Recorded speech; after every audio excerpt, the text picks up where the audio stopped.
Hello, everybody. Welcome to another edition of the American Doofus Show. Don't be a doofus.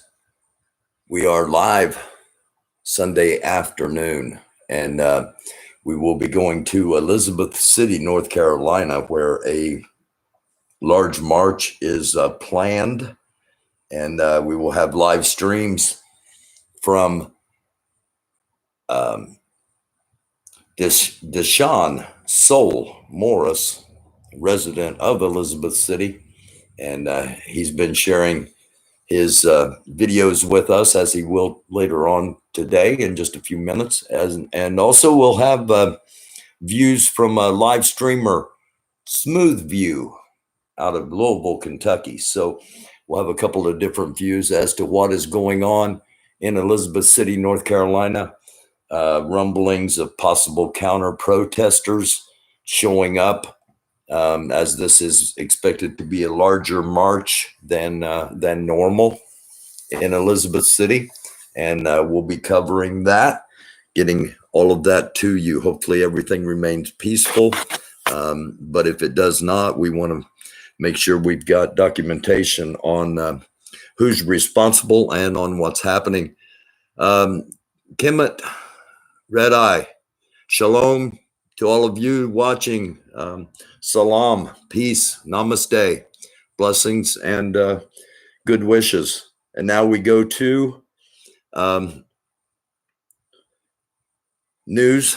181 Palestinians have been killed since the offensive began. From the Gaza Strip. Searching through what remains of this building. Now, earlier there were hopes that two brothers who had called from inside that rubble would be found alive. They did manage to get them out of there, but sadly they died shortly after arriving at hospital. They were among 33 people who were killed in that blast, 21 of whom were from the same family. Now, doctors have told us that roads leading to hospitals have been bombed and medical services are being inundated. Well, Arab leaders met earlier on Sunday condemning Israel for what they called flagrant violations of Palestinian rights, and the UN Security Council will hold an emergency meeting in around an hour's time. Well, we've got a team of correspondents covering this story for you. Neil Ibrahim is in Ramallah in the occupied West Bank. Harry Fawcett is at the Mount of Olives in occupied East Jerusalem. Sami Abu Salam is in Gaza, as is Yumna Al-Sayed. We'll go to her first. She joins us from outside the Al-Shifa hospital. Yumna, as I've just been outlining, the death toll continuing to rise in Gaza. What more can you tell us this hour? Just 15 minutes ago, 3 girls were taken out dead from the rubble from Abu Al family in Al-Wahda Street. So we have 36 more children that have been added to the death toll of the children that were taken out of the rubble. Also targeting of a multiple of homes here and there across the Gaza Strip, in the southern area, in the central area, which brings up the total death toll to 188 now, according to the Ministry of Health, the last statistics.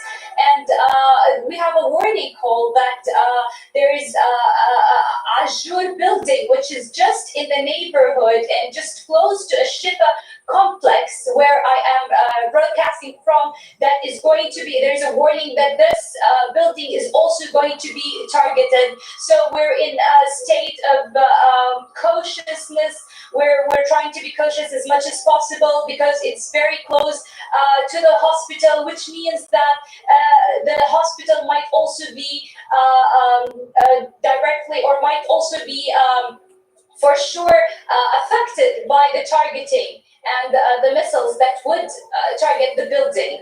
So, Yumna, we saw you looking up skywards as we were introducing you, both yourself and Samuel.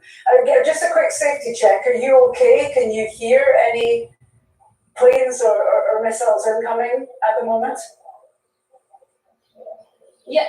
Yes, there was just like there were the sounds of aircrafts and drones around us, and honestly, because of this warning call that we got about Azure building, we're all in a state of consciousness. We're all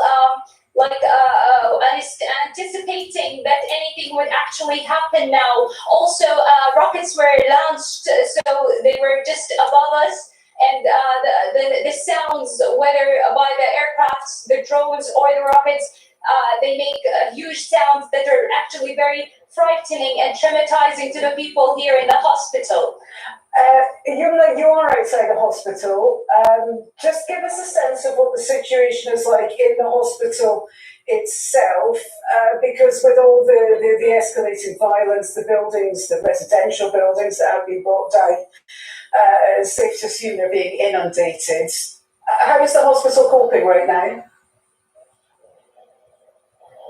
Well, because of the overcrowdedness that is in the hospital, any middle or immediate injuries or light injuries are quickly sent out of the hospital or sent home, where they can be, whether like by just bandaging their wounds or cuts or anything like that, and just sending them out, because there is very little space left in the hospital, and the wounded out of the rubble are still, until this moment, coming by in numbers, whether dead people or wounded from the rubbles, and even from the targeting that keeps on happening every now and then. The medical crews are extremely exhausted and sent out to different and multiple areas of the Gaza Strip. Everywhere we get a warning call saying that this building has got a warning call that it's going to be targeted. We find that there has to be medical crews and civil defense crews in that place in case of any civilians being under any rubble or getting killed out of the targeting. And this is what is so much exhausting to the medical crews and the hospitals now. The amount of people coming in and out of the hospital is just too much. And this is what we spoke about earlier, that the health system is almost collapsing very shortly due to these ongoing aggressions that are still going on until now. Okay, you can hear the raids now. We can indeed hear the raids now. I want to make sure that you can get to a place of safety there. Yumna Al-Sayed, just a reminder to our audience as well. We're assuming that the Shifa hospital is the safest place, unless something else changes, and like the previous war, it gets targeted as well. Well, let's hope that the Shifa Hospital continues to remain a safe place for now. Yumna Al-Sayed will let you get to safety. Just a reminder to our audience who's watching, it is actually a war crime to target a medical facility. Let's stay in Gaza. We can cross now to Sami Abu Salam. He's a Palestinian journalist and a resident of Gaza. Sami, can you hear us? Are you okay where you are? Yeah, right now, a little bit, yes. Actually, we have just seen the iron bomb is bombing, and we have heard lots of explosions. We have no details yet. It is just 2 minutes before. And right now, at this moment, the rescue teams are evacuating and inspecting the rubble. They are evacuating toys of children from bedroom. I have just been there and I inspected around. I have seen lots of toys and pots and colors and things relevant to the kids. And I agree, the neighbor says, and the rescue teams are discussing about a bedroom of children right there. And one of them told me there are expected to be 5 kids under the rubble, not confirmed. Why not confirmed? Why it is just expected, maybe 5 kids or more? Because logically we have to ask the rest of the family how many guys under the rubble, but the rest of the family have been killed. So no details. And maybe the kids are dead or not, we don't know. Actually, and another picture of Gaza right now is the funerals. People have buried the dead people. Actually, here we are in Al-Wahda street. It is one of the main streets of Gaza. And this street, you are seeing now the bulldozer and the rescue teams are working, but it is just one location. There are two other locations. So in this street, three locations are busy, and the rescue team are working to remove the rubble and looking and inspecting for dead bodies. They are escaping or in a trace with the time. They are in a dilemma. Why in a dilemma? They have to work hard and very hard to seize the time if there is alive people, but in the meantime they have to be careful and slowly to keep the people are alive. So it is very complicated, and it is very obvious that the tools they are using is not enough, and not you can say primitive except this bulldozer. Okay, Sami Abu Salam there, live from Al-Wahda Street in Gaza. Do stay safe. Thank you for bringing us the very latest from the ground. We appreciate it. That's the view from inside Gaza. We're going to keep a close eye on those pictures, as viewers will have heard. Explosions going off in the background as our correspondents were reporting. Well, foreign ministers from the Islamic world held a meeting to discuss the escalating conflict. In his opening statement to the Organisation of Islamic Cooperation, Saudi Arabia's foreign minister condemned what he called flagrant violations of Palestinian rights. And says Palestine's foreign minister pushed the international community to put an end to Israel's military operations. All the free people of the world, all the people who believe in human rights and justice should reject this. Palestinians are facing a coward's occupation that kills children and terrorizes families. This occupation must be faced, it must be attacked. We must put an end to this occupation. We need to know what should be done against the Israeli aggression. Let's cross now to Ramallah in the occupied West Bank. Nida Ibrahim is there for us. Nida, what do you think people in Ramallah will think of that statement from the Palestinians? I want to just pause here for a second and thank everybody that is watching at the moment. Please continue watching. We are going to go to Elizabeth City, North Carolina for protests there over the shooting death of Andrew Brown Jr. We will have footage from Deshaun Morris, and we will also have footage from Smooth View coming up in just a few minutes. But I wanted to talk about what's happening here before we get to this this next interview. There are two separate entities, two separate geographical entities where Palestinians have residence in the nation state of Israel as things exist right now. There's the Gaza Strip, which is on the ocean, a very small section of land in southern Israel. Then there is what is known as the West Bank, which was a section of geographic property that was cordoned off for the Palestinian people. There have been Israeli settlements built in that West Bank, and that is a cause of conflict as well. So the West Bank, when you hear West Bank, it is a separate location from the Gaza Strip and Gaza City. And while I'm on topic, the territory is ruled by what is known as the Palestinian Authority. Now, this is basically a political organization that doesn't have much power. You'll hear the name Mahmoud Abbas as the leader of the Palestinian Authority. Actually, Hamas, the organization Hamas, is in control in Gaza. And the U.S. won't deal with Hamas because Hamas is labeled a terrorist organization.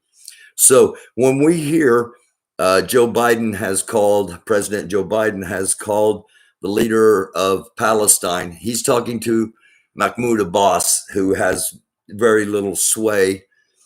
And so messages are getting lost, I'm certain, from U.S. to Palestinian authorities.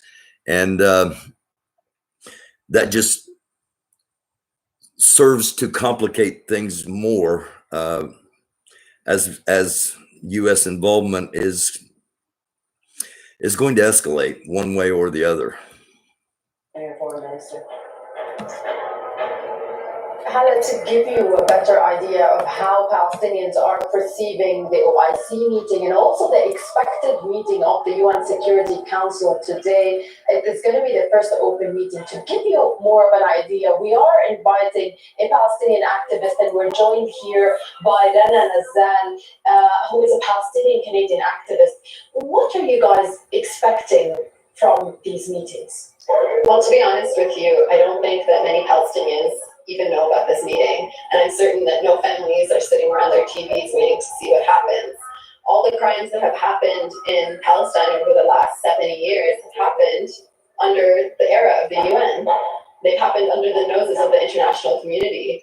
And I mean, one has to ask what the point is of a UN if it is only condemning and there is no action to follow up. Of course, we want to see the UN name what's happening by its name. We want to see them talk about apartheid and settler colonialism, about the genocide that's happening in parts of Gaza. But I don't think we're very hopeful. And we've seen activists like you in the past few days, and we've been discussing with them how they're viewing the situation, and they say that they are disappointed, frustrated with their leadership. Why do you think, or if you at all think, that this time the situation on the ground is different than any other time?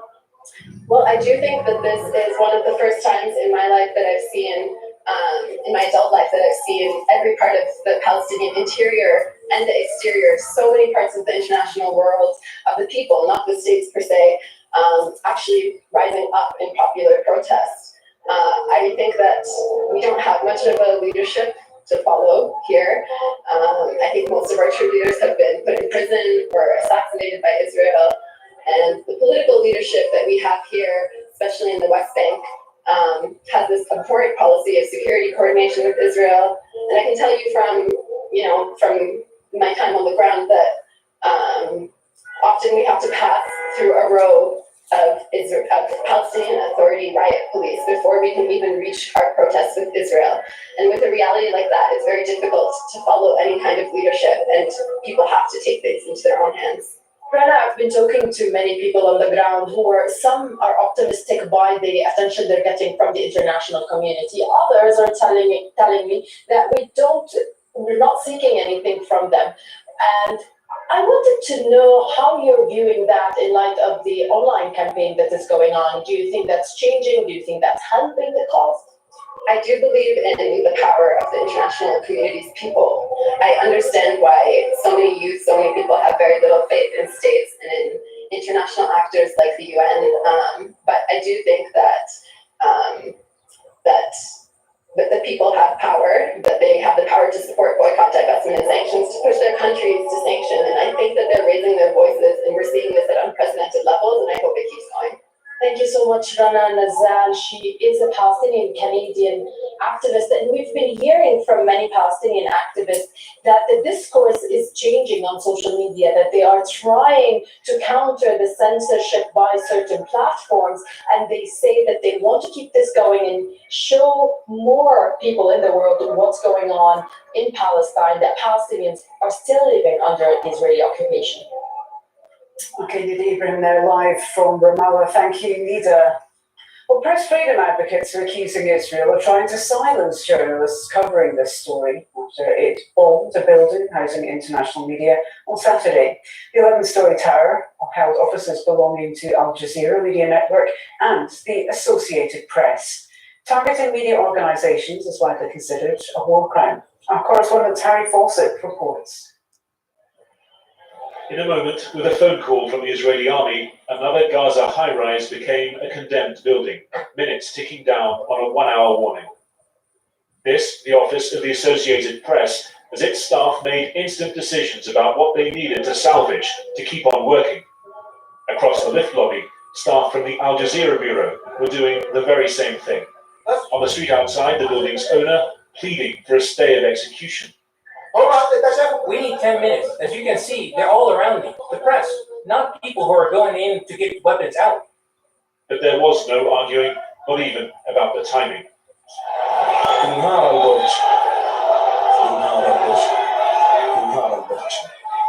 Al Jazeera Gaza journalist Safwat Al-Khalout was live on air as he watched his workplace of 11 years vanish in front of him. We panicked, frankly, we panicked. How to leave, when to leave, what to take, where to go. These are like the quick and the fast things that you think of when something like that happens. This building was home to families as well as media companies, more to add to the list of homeless in a besieged enclave during days of intensive attacks from the sky. In a statement, Al Jazeera said it condemned in the strongest terms the bombing and destruction of its offices by the Israeli military, viewing it as a clear act to stop journalists from conducting their duty to inform the world and report events, and vowing to pursue every available route to hold the Israeli government responsible. The Israeli military said Hamas operatives were using the building, and media companies like Al Jazeera and the Associated Press were human shields. I want to remind the world that in firing on our cities, Hamas is committing a double war crime. They're targeting our civilians and hiding behind Palestinian civilians. We've heard that from the Israelis. I can tell you that we've been in that building for about 15 years with our bureau. We certainly had no sense that Hamas was there. We would like to see the evidence. We're not sure whether Hamas was there or not. We don't know.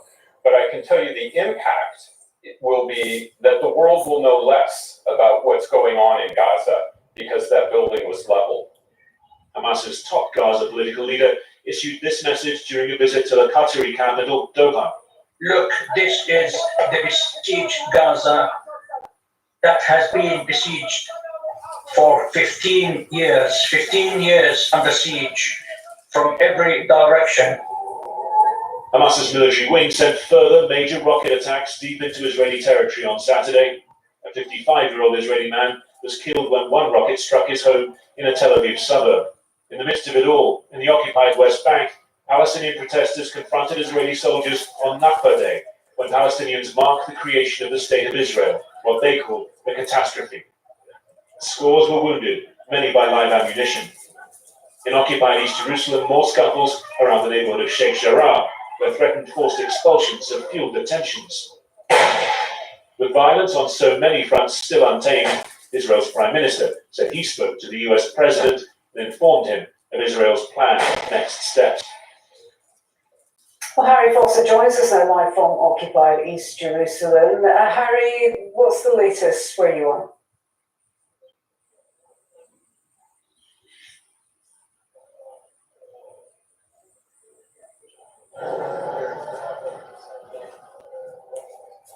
Again, we're live. Technical difficulties. We're having difficulties with Harry Fawcett's sound. Let's see if we can try and re-establish connection. Until then, we can move on to Gaza itself. The families of the victims of the Israeli airstrikes have been holding funerals across the Strip. A warning to viewers, there are disturbing images from the very beginning of Laura Burden-Manley's report. At the funeral of a child in the city of Rafah in southern Gaza, a woman in shock says only children playing with their toys. Mothers, grandmothers, and families left inconsolable. Innocent victims of days of heavy Israeli airstrikes and artillery fire that destroyed homes and neighborhoods. What has this baby done? We were sitting safely at home. We didn't hear a warning rocket. Our house got hit violently. Why? Why do they bomb houses and their residents? In the northern Beit Hanun neighborhood, people search through rubble for their belongings. Gaza is home to about 2 million people in an enclave under Israeli blockade. There are few places to escape the bombs. Gaza is probably the most densely populated spot on Earth. It has been under 14 years of air, sea, and land blockade. It is a place where despair is extremely high and where civilians are trapped. To escape the bombs, many children are sheltering in schools, but they still don't feel safe. We ran out of our house after the air attacks, and our house was bombed. We fled to the school and we were told that the smoke from the bomb was poisonous. We don't know what the poison is, and we only know that the thick smoke after the explosion was very choking. In the United States on Thursday, House Democrat Rashida Tlaib made an emotional statement to Congress, reading the words of a Palestinian mother. I want to read something a mother named Iman in Gaza wrote 2 days ago. She said, quote, "Tonight I put the kids to sleep in our bedroom so that when we die together." As Al Jazeera spoke to Amman about the message, it was interrupted as bombs exploded nearby. You can hear it actually while we're speaking. There is loud sounds of bombing. Gaza people are living terrifying nights every single day. We wake up to reply to messages like, "Are you alive?"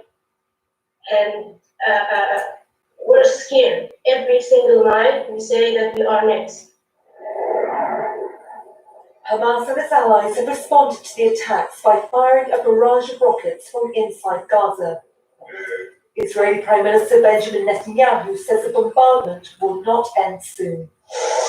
As bombs fall, rescue workers dig for survivors after a house was hit in Al-Shati refugee camp on Friday, killing 10 members of a family. Funerals are taking place throughout Gaza for those killed, which includes dozens of children. For those who survived the bombs, they're now left traumatized and terrified of further attacks. Laura Badamani, Al Jazeera. Well, let's get some more first-person testimony from inside Gaza itself. We have two guests willing to speak to us this hour. Raja Abu Jasser is a resident of Gaza, a teacher and a mother and 5. We're also going to speak with Issam Adwan, a Gaza resident and also a journalist. Both of them are standing by ready to talk to us. Let's go to you first, Raja. Just give us a sense of what life is like for you. You're a teacher. You have 5 children. The city you live in is being bombed round the clock. What does that mean for your everyday life right now? Are you still able to go to work? Hello. First of all, I would like to say this is not really a kind of life that anyone would like to live. It's not normal in any way. We don't go to work actually. We were supposed to have our Eid holiday, but we didn't since this aggression has started 5 days ago. They are bombing and they are targeting innocent people all the time, day and night. It's like living in total hell. I mean, it's not a life. I'm a mother of 5, and each minute I hear a bombing or an airstrike, I just look around me and just look for my kids. Are they all safe? Can I see them all? I don't worry about myself whatsoever. I'm worried about my kids. It's not about me anymore. And how are your children coping with this? How are the children coping with this? They're not coping actually. They are terrified all the time. They're just listening carefully if it's going to be any bombing of any sort. They're just afraid to close their eyes at the night. They don't want to sleep. I struggle every single night to put them in their beds. They don't want to go to sleep because they know once they close their eyes, something bad will happen. They will wake up panicked, listening to those airstrikes, and they will never come back to sleep again. Are the kids? As a mother, I just don't know how to deal with this. I imagine many other mothers listening to this will be similarly short on answers. Tell me about your children. How old are they? I have 5 children. The eldest one is 10 years old, and I have an 8-year-old daughter and a 6-year-old daughter. And I have twin boys. They are like 2 years, and they are the most 2 of them that really frightened because they just can't explain what they are hearing when the bombs happen. They just stand up and they just run around the house screaming and shouting and yelling, "Mom, Mom." Meanwhile, my eldest daughters, they kind of understand what's going on. They are fully aware of the situation because I made sure that they know that this is the life that we're living since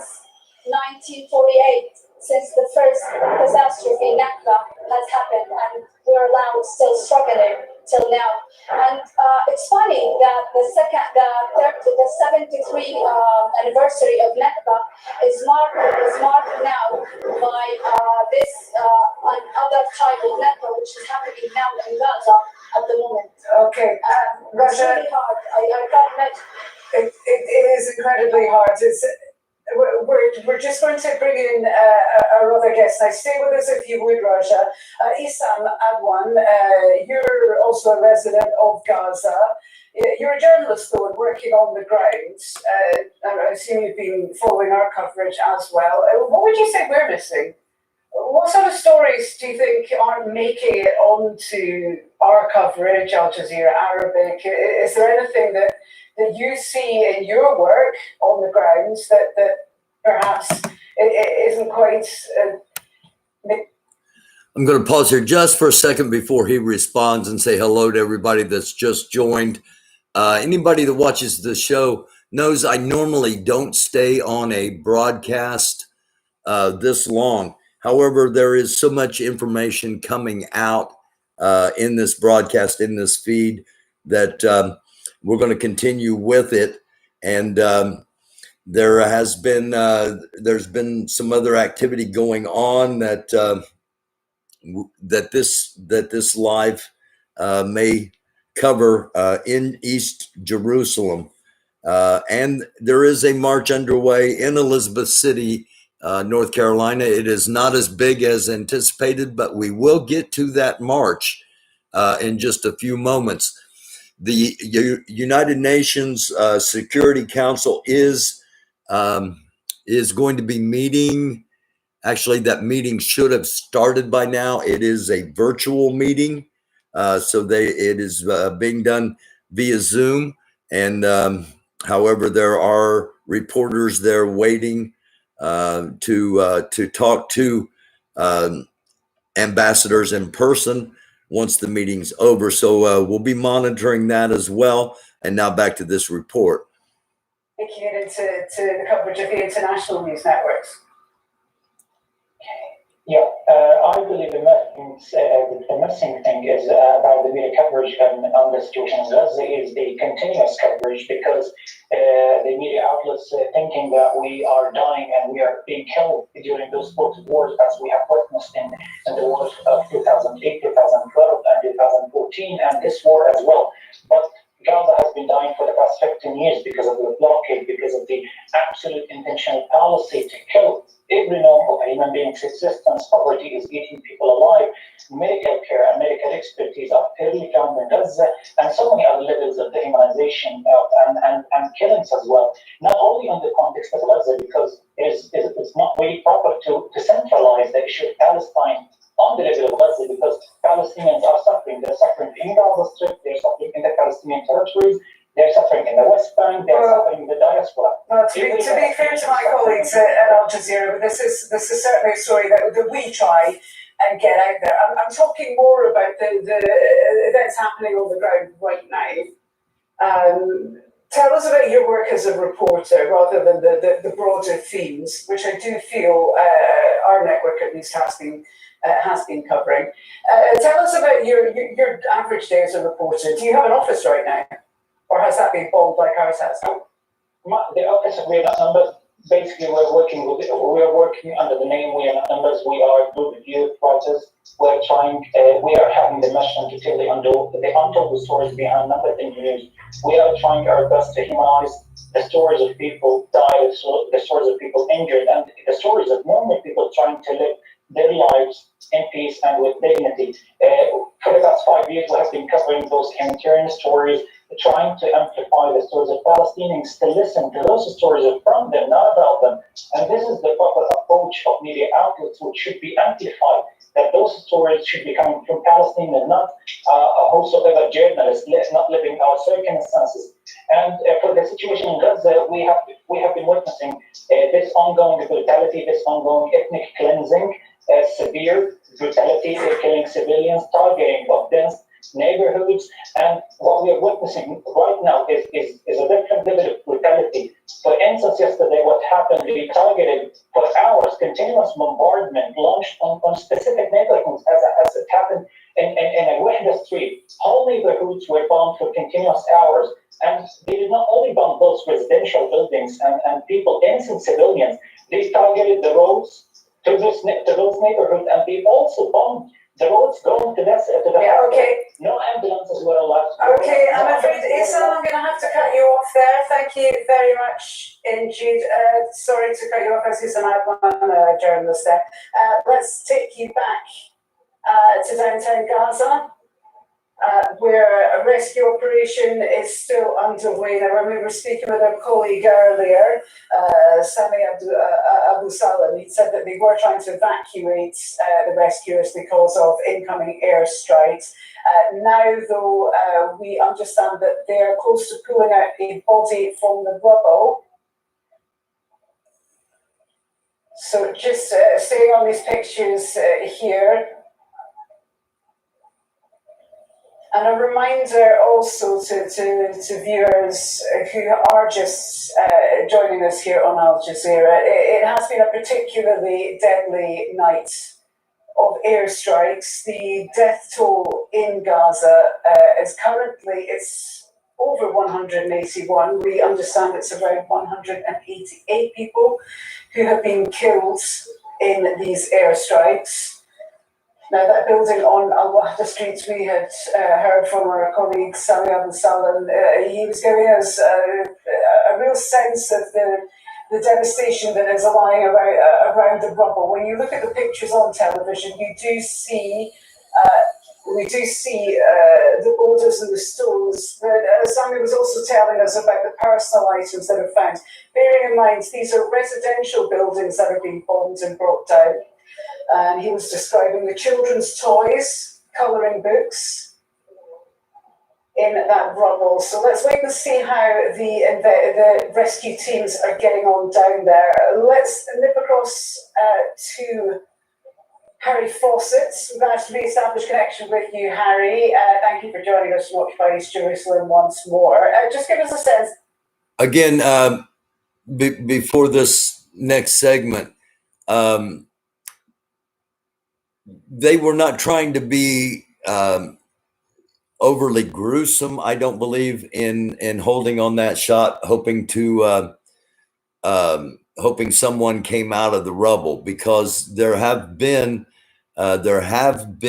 some rescues. There have been some people found alive, and I'm going to give them the benefit of the doubt on insisting on staying on that, because I just about cut away from it myself, because I didn't want to see a dead body come out.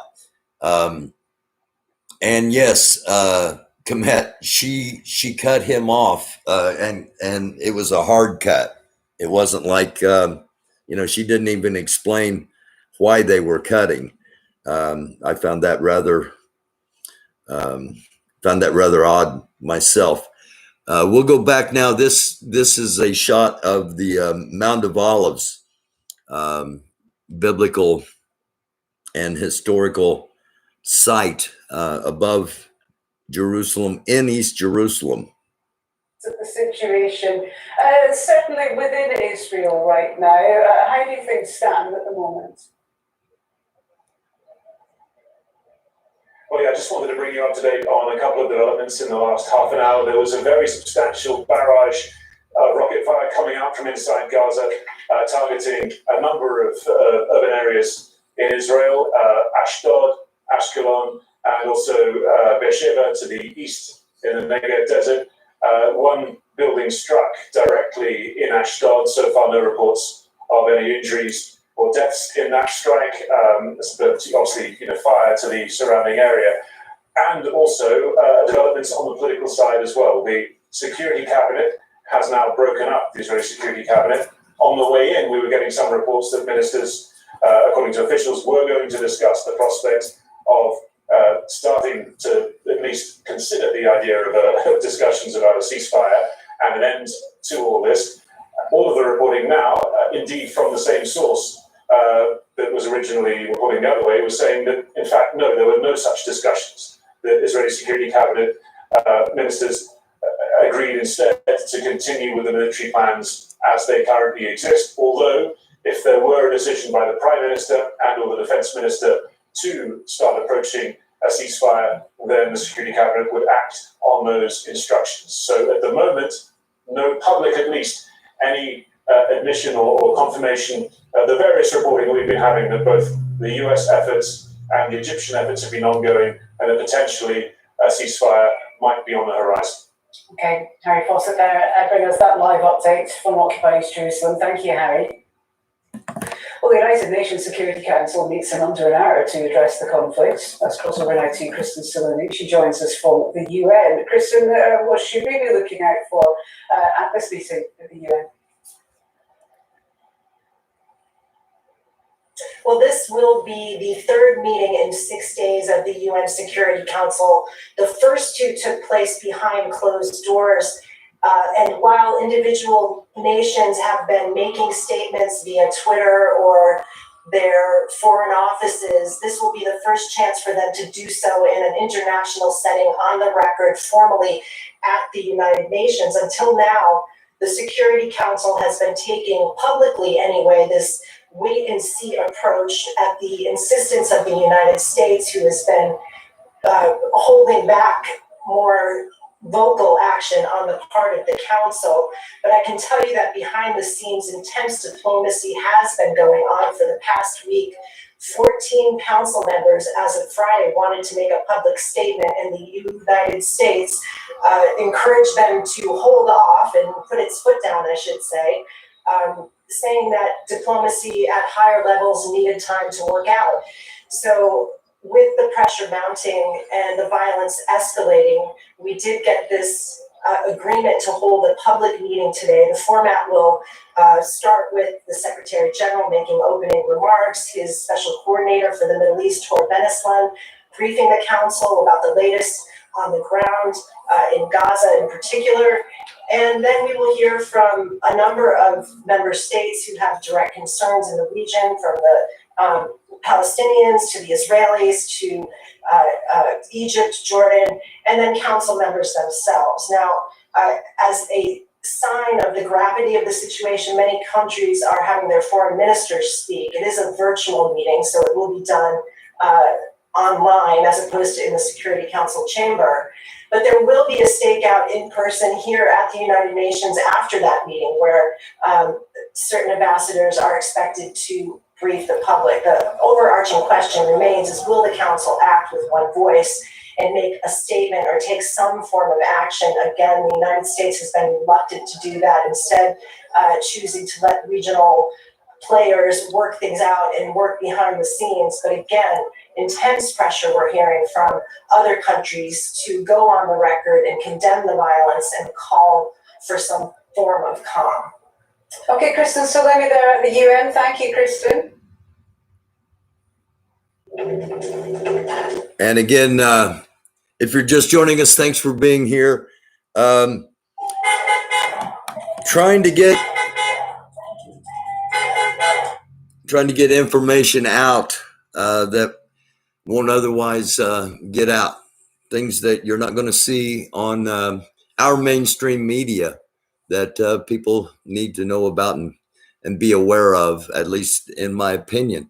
So if you agree, share this and share the link to this site, or post it on your social media or whatever if you want to help to spread information as to what's really going on the ground, as that's how we try to do it here on the American Doofus Show. And with that being said, Elizabeth City, North Carolina. Again, the march not as big as anticipated. We hear y'all, and we have to understand that, even though Andrew gone, if we don't fight, this is going to continue. This is going to be a vicious circle happening in our community, man, right here in Elizabeth City. And we know how small the community is. So we should know how important it is for us to continue this fight. Oh, no.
And again, but look, man, Jeff Little got the same. Okay. Hey, look, y'all see her sign there? It's one of the best signs I've seen this whole time. I promise. Again, that's Deshaun Soul Morris. And got to give our legal disclaimer as always, especially when doing live feeds. Things we hear are not necessarily the opinions of the viewers of, potential sponsors of, or those involved with the American Doofus Show. This is a show that gives you things to think about. We don't tell you what to think or how to think. And Deshaun is Soul is riding in his car. Soul was on the show not long ago talking about the conditions in Elizabeth City. And again, it is a good sized march. They were hoping for many more people to come from other areas, but it was a rather short notice, honestly. And there still is a nice crowd there, and they are going to be holding a rally, and we'll get back in for coverage of that. Coverage from that rally coming up. And I'm going to hop into the comments for just a second as we watch. Again, I'm a little more relaxed because there appears to be no counter protests on the ground in Elizabeth City, which is what we love to report. So this will be a peaceful march and car caravan procession of protesters leading up to a rally again, and we'll dip into coverage of that. Carpe diem. Komet, again, thank you for being here. Hands, everybody in chat, I appreciate you. Everybody watching, I appreciate you. Thank you very much for being here. Actually, the thing about doing live, the thing about doing lives is or at least I do. I try to script it out as to how I think it should flow, and it hardly ever works that way. And again, I normally do not stay on a broadcast as long as we were on that from Al Jazeera, but there was so much information coming out, and information that needs to be heard, and it's not going to be heard in any other way other than alternative news, things that don't get talked about enough, things that people aren't talking about. And that's what we do here on the American Doofus Show. We're going to cut back to East Jerusalem. We're going to be live with Ruptly now. Ruptly, a news service out of Russia. So again, we're going to get views that we may not get in other traditional medias.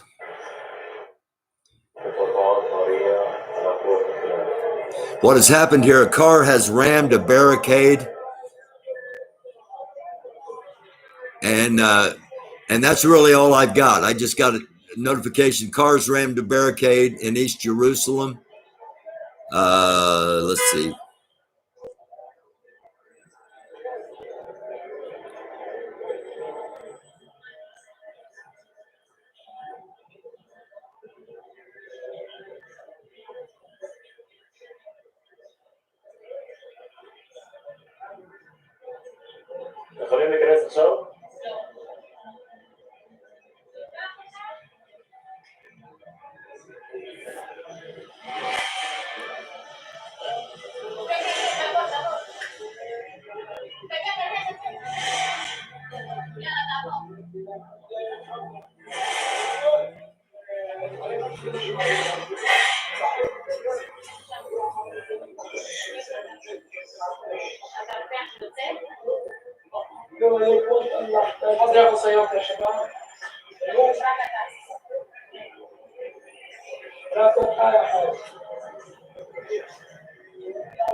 Again, this is in the East Bank, and if you caught the really good interview with Chris, our security expert, from a couple of days back,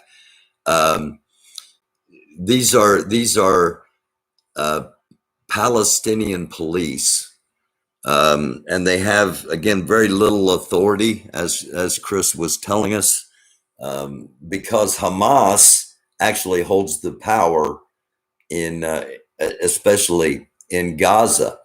A couple of things I want to address, and I've held off addressing them, but I've gotten enough emails and that it has to be addressed.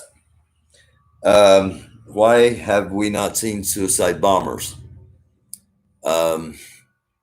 It's horrible to even consider, to think about, but as far as from the analytical side of it, from the analyst side of it, because travel is so restricted that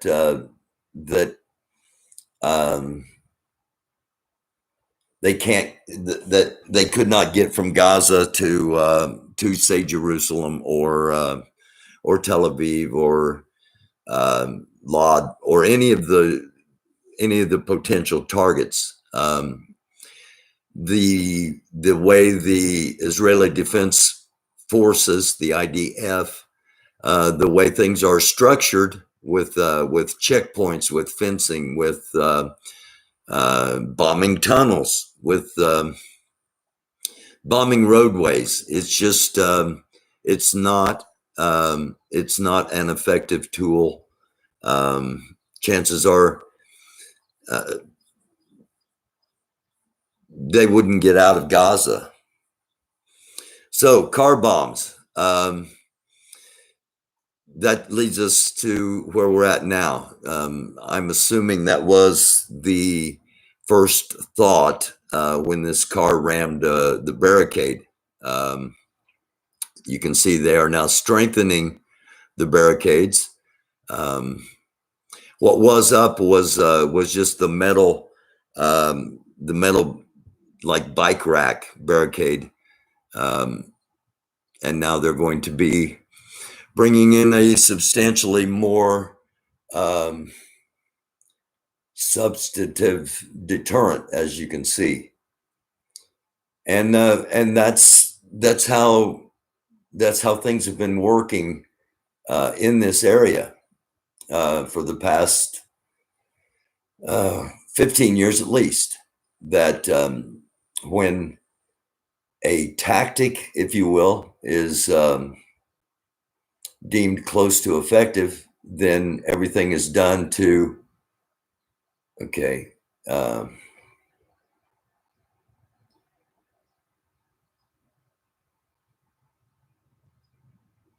thought we were going to have an altercation there. Let's go back here.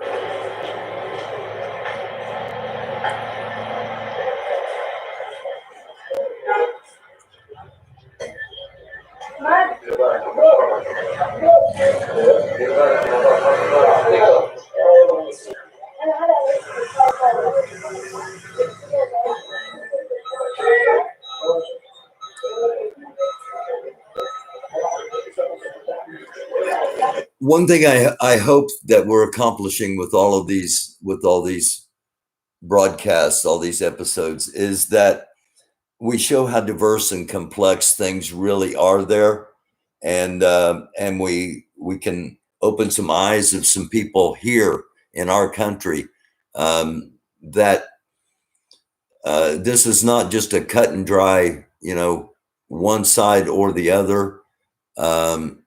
That it is as complex as our own country is, and it is at a point that our country is very close to being at as well. And when there is just so much angst, so much pressure, so much hate, that that violence seems to be the appropriate solution, as that is where the nation state of Israel and what Israel calls the occupied territories of the West Bank and Gaza.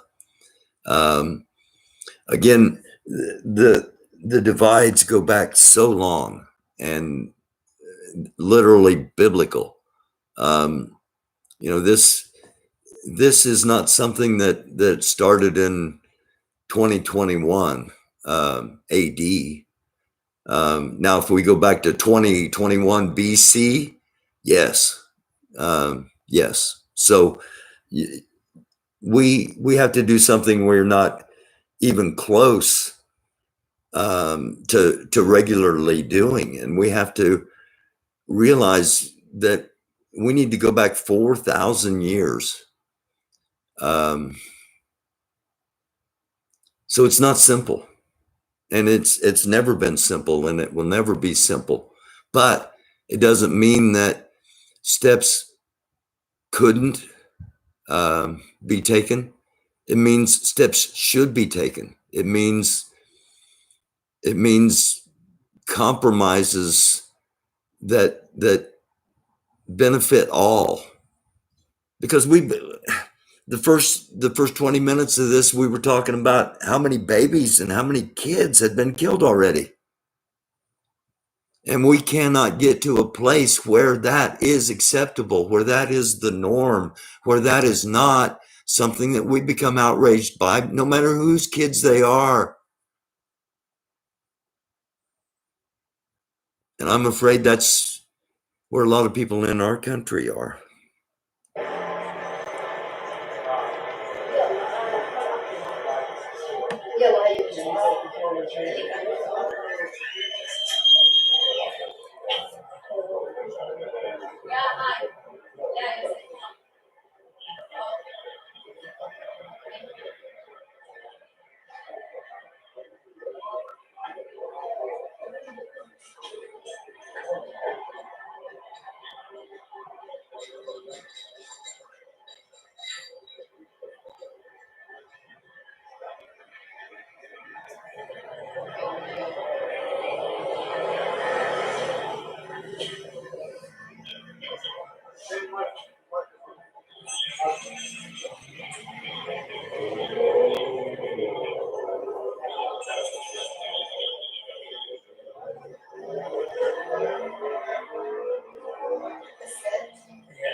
Okay,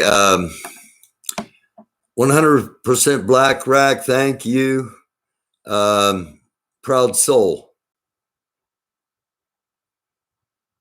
1948 was when the UN carved out the nation state of Israel. And yes, things go back farther than that.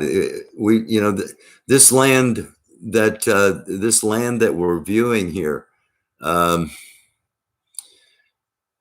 it's been the home to tribes.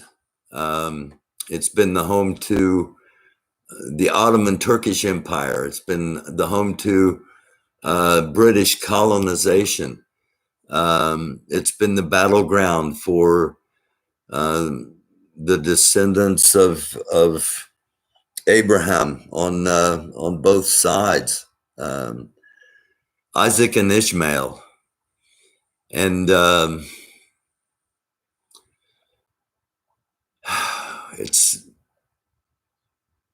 it goes back that far.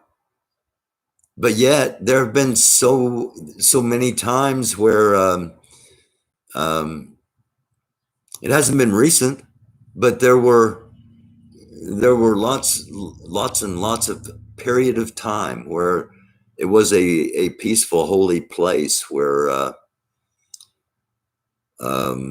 a destination, if you will. I've always felt like I've been called that I need to go to Jerusalem, that I need to visit Jerusalem, and if that opportunity ever arises, I'm going to be doing it, even if it's in a situation like this. But a situation like this is probably how I would end up there. A former employee or someone calling, wanting to know if I would hit the road. Yes, it does. It really goes back to Abraham and Sarah, and Sarah becoming impatient. Now this is scriptural. Sarah becoming impatient and wanting Abraham to sleep with one of their servants, if you will, and it all started then, as Sarah then paid for her impatience by finding herself pregnant as well, and then they had to get rid of baby mama and baby, and it goes back that far. It really does. So I was planning on covering the rally in Elizabeth City, North Carolina, but I'm just over an hour on this broadcast, and I'm going to cut it off because if it gets too long, then people that haven't been watching live won't even take a look at it. So there's so much stuff in here I believe people need to see that I'm going to go ahead and cut the live, and I thank all of you in chat. Soon I'm going to go back to there's going to be an episode soon where it's just me and you all talking like I used to do on lives, but things are critical. We are in a time of survival because things escalate so fast and can escalate so fast. And again, this is a confrontation within the nation of Israel. However, there are going to be outside players, as there already are, and it can escalate very, very quickly. And all of a sudden, people living in America that have the illusion that everything's great, nothing's ever going to happen to them, will be impacted, and the illusions come down, and people start going, "Well, how did all this happen?" Well, how did it all happen? We've been watching it all happen. It's just it's what we do. It's the American Doofus Show. I love you all. Absolutely love you all. Philly Strong, Carpe Diem, Mr. Black, Moondog, Proud Soul, 100% Black Rack, Komet. Anyone I missed, it wasn't intentional. And those of you watching that aren't in the chat, thank you. It is the American Doofus Show. Don't be a doofus. Hit the notification bell because you never know when we'll be back. I'm going to be monitoring things in Elizabeth City, North Carolina, and hoping it stays peaceful.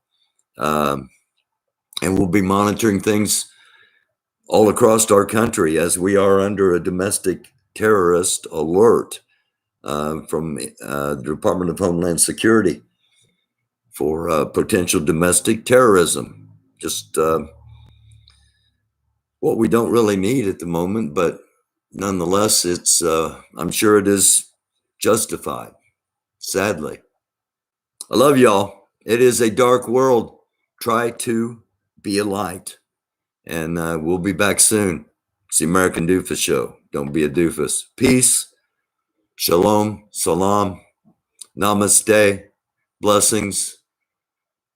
May God bless each and every one of you, and may he have mercy upon the United States of America, the people of Israel, Palestine, and the world. I love y'all.